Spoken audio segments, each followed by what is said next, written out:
Flashback. কেমন আছো তোমরা সবাই? আমার নতুন আরেকটা পূজার ব্লগে তোমাদের সবাইকে অনেক অনেক ওয়েলকাম। শুরুটা করলাম পাড়ার পূজা দিয়ে, সেকেন্ড দিন ঘুরতে বেরোচ্ছিলাম। তার আগে পাড়ার পূজার প্যান্ডেলটা তোমাদের সাথে একটু শেয়ার করে দিলাম। আর এটা ছিল আমার দ্বিতীয় দিনের ঘোরার ভিডিও।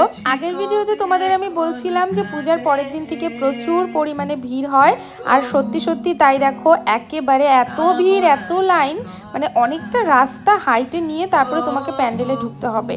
একটা প্যান্ডেলে ঢুকতে হলে মোটামুটি 8 ঘন্টা 40 মিনিট তোমাকে ওখানেই দিতে হবে, তারও বেশি হইতে পারে, কম না।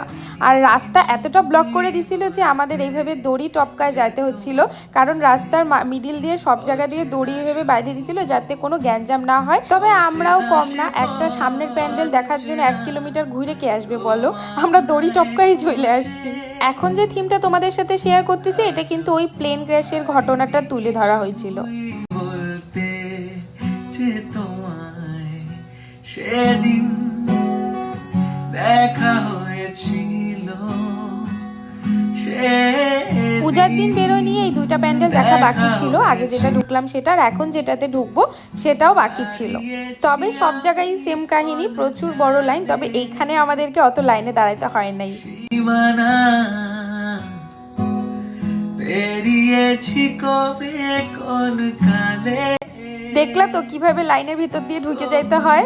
আরে না, সেটা না, অ্যাকচুয়ালি আমাদের ওখানে একজন চেনা জানা ছিল, ওই আমাদেরকে ঢুকাই দিছিল। আর এখানে প্যান্ডেলটা যে করা হয়েছে এটা কিন্তু একেবারে সবুজের ওপরে করা। এই প্যান্ডেলটা মনে হয় দুর্গাপূজার সময় কোচবিহারে কোনো একটা ক্লাব হয়েছিল। চলো তোমাদের একটু ভূত দেখাই নিয়ে আসি। এই দেখো রাস্তার মাঝখানে একটা ভূত দাঁড় করায় দিছে, সব বাচ্চারা এটাকে দেখে ভয় পাচ্ছিল।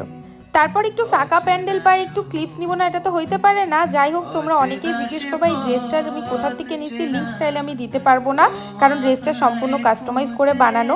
তারপর দেখো আমরা যে প্যান্ডেলে ঢুকলাম, এত ভিড়। প্রত্যেক বছর একই কাহিনী, প্যান্ডেলে ঢোকার রাস্তা ঠিক থাকলেও বাইরে বের হওয়ার রাস্তা এতটাই জঘন্য। তারপর আমরা একটু মেলায় ঢুকি, সেখানে একটু পাপড়ি চাট খাই। সেভাবে ঘোরা হয় নাই, কারণ এতটা ঠেলাচিলির মধ্যে না ঘোরাই ভালো। পরে আবার আসবো যখন শুধু মেলা থাকবে।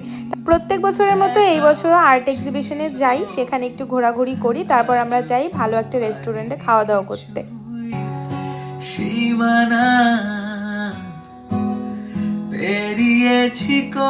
আমাদের এখানে কালী পূজা 5 দিন কি 6 দিন থাকে, আর আমরা 4 দিন বেরোয়ছিলাম। 4 দিনের 4টা ব্লগই আমি আপলোড করব। আর বাকি 2 দিন বেরোতে পারি নাই, কারণ ওই টাইমে আমার প্রচুর কাজ ছিল। আর সেদিনের এই লুকটা তোমাদের অনেক অনেক ভালো লাগছে আমি জানি।